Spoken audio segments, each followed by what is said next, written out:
नमस्कार, मैं student professor doctor अंतिमा आप सबका बहुत बहुत स्वागत करती हूँ आपके चैनल हिंदी नारी में। इलेक्शन खत्म हो चुके हैं, उसका परिणाम भी आ चुका है।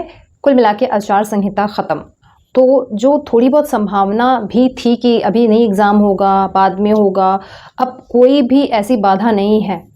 अब आपके एग्ज़ाम हों इसके चांसेस बहुत ज़्यादा हैं, क्योंकि अब आयोग यूपीएससी आयोग के सदस्यों की भी भर्ती होनी शुरू हो गई है, चेयरमैन की भी बात हो गई है। तो अब ये जो हमारी आशा है कि अब आपके एग्ज़ाम चाहे वो यूपीएचएससी को हो या यूपीजीडीसी असिस्टेंट प्रोफेसर के, दोनों एग्ज़ाम होने के चांसेस बहुत जल्दी हैं। तो आज के वीडियो में मैं डिस्कस करने वाली हूँ यूपीएचएससी और यूपीजीडीसी असिस्टेंट प्रोफेसर की। बहुत सारे प्रश्न मेरे पास अब तक आते रहे हैं। इस पर मैंने पहले भी वीडियो बनाया है, उसके बावजूद भी आपके दिमाग में बहुत सारे प्रश्न हैं, तो हम एक बार फिर से उस पर डिस्कशन कर रहे हैं। यूपीएचएससी या यूपीजीडीसी क्या है ये?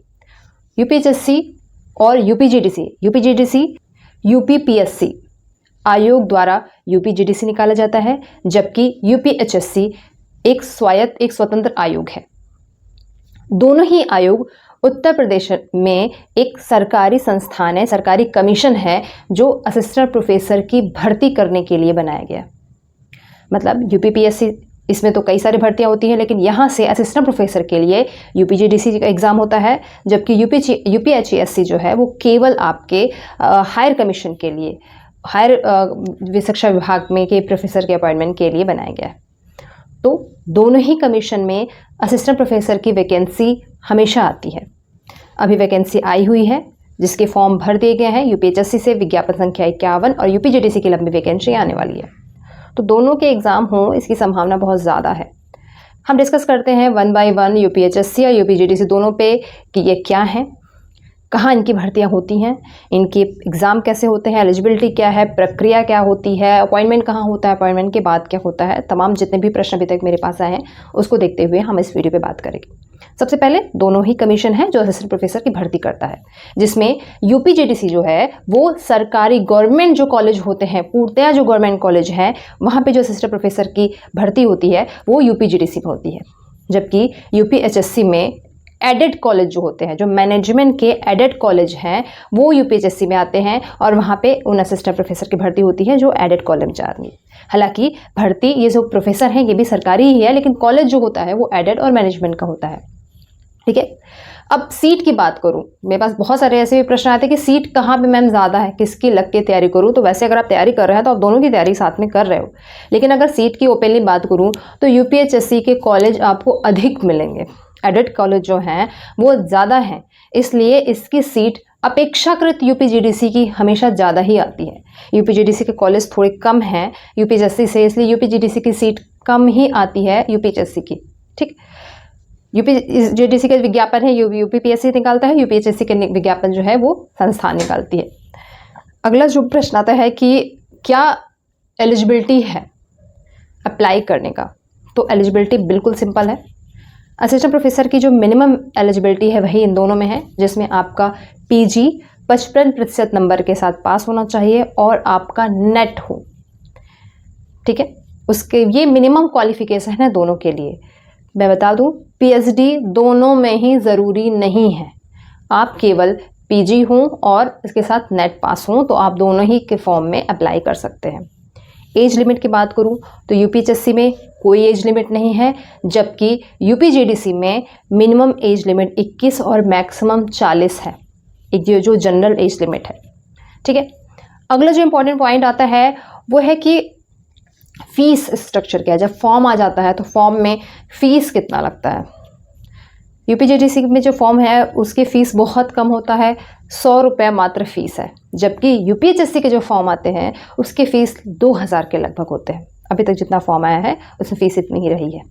तो फ़ीस इधर कम है, इधर थोड़ा ज़्यादा है, लेकिन दोनों ही सेम तैयारी के लिए या सेम कंपटीशन के लिए फॉर्म निकलते हैं। अगला जो है कि एग्ज़ाम पैटर्न कैसा आता है। यूपीजीडीसी यूपीएचएससी दोनों में ही एमसीक्यू बेस्ड क्वेश्चन आते हैं, रिटन प्लस इंटरव्यू। यूपीजीडीसी में भी यूपीएचएससी में भी रिटन प्लस इंटरव्यू होता है। दोनों में ही एमसीक्यू बेस्ड क्वेश्चन आते हैं। यूपीएचएससी की बात करूं तो टोटल 100 या कुछ विषयों में 120 प्रश्न आते हैं। मैथ जैसे सब्जेक्ट में 120 आते हैं, नहीं तो सामान्यतः जो है वो 100 पूरे प्रश्न आते हैं, एक ही पेपर होता है। उस 100 में 30 जो है वो आपका कॉमन पेपर होता है और 70 जो प्रश्न होते हैं वो आपके सब्जेक्ट के होते हैं। इस रेशियो से ये प्रश्न पूछे जाते हैं। जबकि यूपीजीडीसी में 150 प्रश्न होते हैं, वही कॉमन पेपर एक ही पेपर होता है। यूपीजीडीसी में 150 होते हैं जिसमें 120 आपके सब्जेक्ट का होता है और 30 जो है वो कॉमन क्वेश्चन होता है, मतलब जिसमें मल्टीपल मिसलेनियस प्रश्न आते हैं, कह सकते हैं।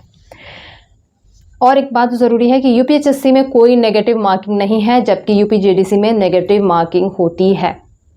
यूपीएचएससी की बात करूं तो ना नेगेटिव मार्किंग है, और जिसका जो रिटन होता है उसका नंबर फाइनल इंटरव्यू के साथ जुड़ता है।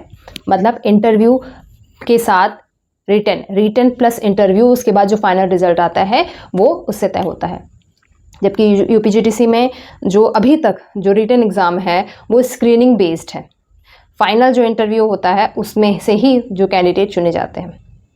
तो यूपीजीडीसी की बात करूं तो रिटन ख़त्म हो जाता है रिटन देने के बाद, उसके बाद जो फाइनल होता है इंटरव्यू, जो कि 100 नंबर का होता है। 100 नंबर से ही आपके फाइनल जो है मेरिट बनती है। यूपीएचएससी की बात करूं तो यूपीएचएससी में आपका 100 नंबर का आपका रिटन होता है और 30 नंबर का मात्र इंटरव्यू होता है। और ये 100 इंटरव्यू, रिटन प्लस इंटरव्यू मिलकर के जो फाइनल मार्क्स आते हैं उससे आपका सिलेक्शन होता है, वही आपके फाइनल मार्क्स होते हैं। अगला बात करूँ तो जॉब मिलती कहाँ है, ये मैंने पहले ही बता दिया कि यूपीजीडीसी अगर करेंगे तो आपको गवर्नमेंट जो कॉलेज है वो मिलेंगे, जबकि यूपीएचएससी जो है वो एडेड कॉलेज मिलेंगे। यूपीएचएससी नॉन ट्रांसफरेबल है, मतलब वो ट्रांसफ़र नहीं होता है। अगर आप यूपीएचएससी से प्रोफेसर बनते हो तो वो ट्रांसफ़र नहीं है जब तक आपकी स्वयं की इच्छा ना हो तो, और अगर इच्छा है भी तो वो म्यूचुअल ट्रांसफ़र या कॉलेज देखना पड़ता है, मतलब वहाँ पे ट्रांसफ़र ऊपर से नहीं है। जबकि यूपीजीडीसी में ट्रांसफ़र है, ये ट्रांसफरेबल जॉब है, हर 3 साल पे या 4 साल पे जैसी आपकी सुविधा हो वहाँ पे आपका ट्रांसफ़र होता है। ठीक है।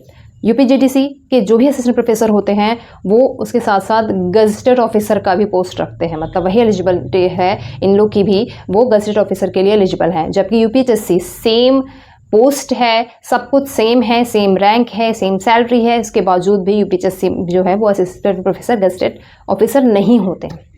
सैलरी दोनों की सेम है। गवर्नमेंट का जो मानक पे है उसी पे मिलता है 6000 ग्रेड पे, 57,700 मूल वेतन है।